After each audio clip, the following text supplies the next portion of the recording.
exercise kettlebell or dumbbell bent over row. So really simple exercise, but if done incorrectly can cause some problems, sort of lower back pain or something where if you're not in the right position, it's not a good move. So I'm just going to go over that thing. So we're going to go over the position, where to place your hips, how to get the most out of this exercise. Okay, so again, first thing we're going to talk about is we're going to talk about starting with the weight on the floor. Okay, so the weight's always going to be on the floor. So the first thing we're going to do, make sure you just got a nice steady stance. So we want either just outside the shoulders or wherever feels comfortable for you. As long as you can get into that good position, that's fine. So first thing, the position. So good starting point.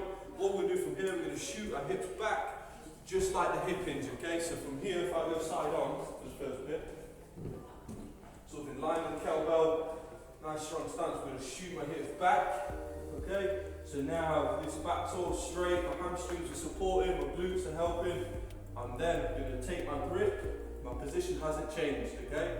Position as is, and then I'm going to drive up, elbow close to the body, and then back down. Okay, so you've noticed I'm not releasing my tightness and rowing, okay, because that's just not very good support and also adds a bit more pressure to the back. So again, I'm going to drive my hips out, back's nice and straight, we drive up, and then back down, drive up, and then back down. Okay, so if you notice, hamstrings support, glutes support, you've got that nice strong posture, getting that most out of that kettlebell or dumbbell row. Another thing that we see, guys, is when people are sort of initiating the row, as they get tired, a bit too close, as they get tired, let's say I'm here, they start to put the hands on their arms. Look, I know when you start getting fatigued, you want to make it the easiest way possible, but doing this, is just shifting your weight over to one side. Okay, so you're just making your body unaligned, so we're not in line.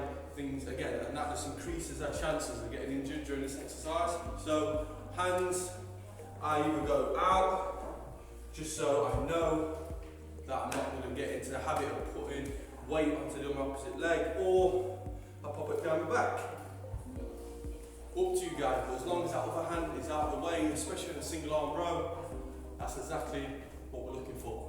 So moving on to tip number 2, we're going to do with the weight off the floor. So we're just going through bent over row with the weight starting on the ground. Now we're going to do with the weight starting off the floor, okay? So it's going to take a little bit more tightness because the bar or the weight is going to be hanging in that position. So deadlift the weight up first. So we never pick the weight up at any position. We never pick the weight up lazy, okay? We always go deadlift up.